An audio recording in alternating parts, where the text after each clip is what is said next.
అవినాష్, చెప్పుమా. దగ్గరలో ఉన్న మెడ్ప్లస్ కు వెళ్ళి మెడ్ప్లస్ బ్రాండ్ మెడిసిన్స్ అని అడిగి కొనుక్కునరా. అక్కడ 50 to 80% తగ్గింపుకు వస్తుంది. మీరు తీసుకునే అదే మందులు, అదే నాణ్యమైన మందులు, కానీ సగం ధరకే. నైరుతి బంగాళాఖాతంలో ఏర్పడిన తీవ్ర వాయుగుండం నిన్న మధ్యాహ్నానికి తుఫాన్గా మారినట్లు భారత వాతావరణ శాఖ పేర్కొంది. దీనికి ఫెయింజల్ గా నామకరణం చేశారు. ఇక ఇది పశ్చిమ వాయువ్య దిశగా కదులుతూ ఇవాళ మధ్యాహ్నానికి పుదుచ్చేరులోని కరైకాల్, తమిళనాడులోని మహాబలిపురం మధ్యలో తీరం దాటే అవకాశం ఉందని వెల్లడించింది. ఆ సమయంలో తీరం వెంబడి గరిష్టంగా గంటకు 90 కిలోమీటర్ల వేగంతో గాలులు వీస్తాయంది. ఆకస్మిక వరదలు వచ్చే ప్రమాదం ఉన్న నేపథ్యంలో లోతట్టు ప్రాంతాల ప్రజలు అప్రమత్తంగా ఉండాలని విపత్తుల నిర్వహణ సంస్థ సూచించింది.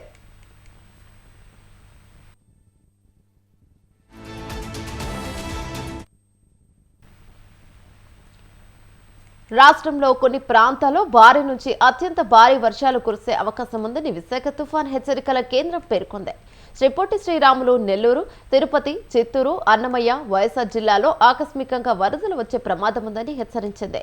సముద్రం అలజడిగా మారిన నేపథ్యంలో మత్స్యకారులు సోమవారం వరకు వేటకు వెళ్లరాదని సూచించారు.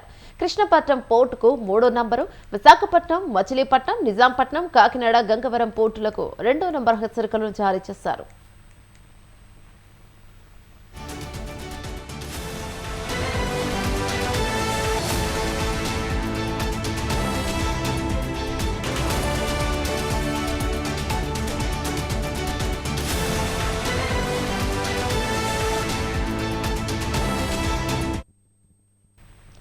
తుఫాన్ ప్రభావంతో తమిళనాడులోని 7 జిల్లాలకు రెడ్ అలర్ట్ జారీ చేశారు. నాగపట్టణం, మైలాడుదైరై, తిరువారు, కడలూరు, తంజావూరు, విలుపురం జిల్లాలకు విపత్తు నిర్వహణ దళాన్ని పంపించారు. ప్రభావిత జిల్లాలో 2229 సున్నా సహాయక కేంద్రాలను సిద్ధం చేశారు.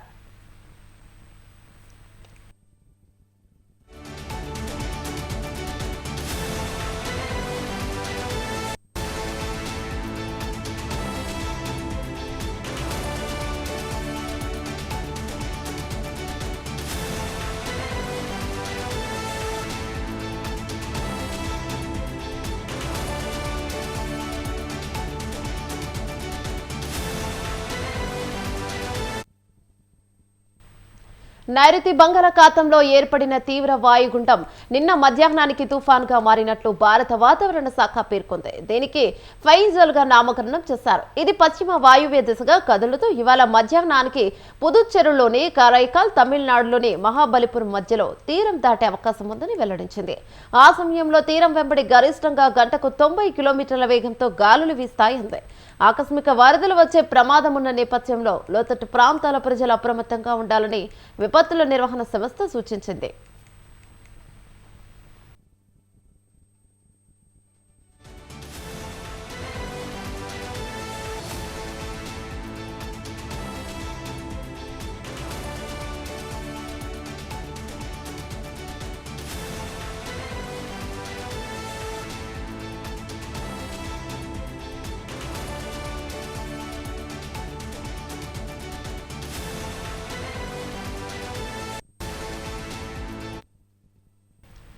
రాష్ట్రంలోని కొన్ని ప్రాంతాల్లో భారీ నుంచి అత్యంత భారీ వర్షాలు కురిసే అవకాశం ఉందని విశాఖ తుఫాను హెచ్చరికల కేంద్రం పేర్కొంది.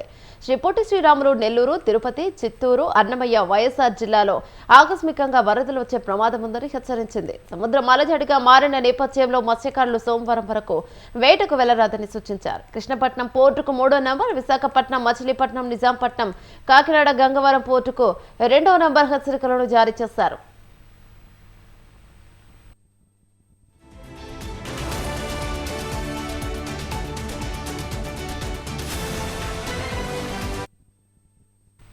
తుఫాను ప్రభావంతో తమిళనాడులోని 7 జిల్లాలకు రెడ్ అలర్ట్ జారీ చేశారు. నాగపట్టణం, మైలాడుదరై, తిరువనాపూర్, కదలూరు, తంజావూరు, విలుపురం జిల్లాలకు విపత్తు నిర్వహణ దళాల్ని పంపించారు. ప్రభావిత జిల్లాలో 2229 సహాయక కేంద్రాల్ని సిద్ధం చేశారు.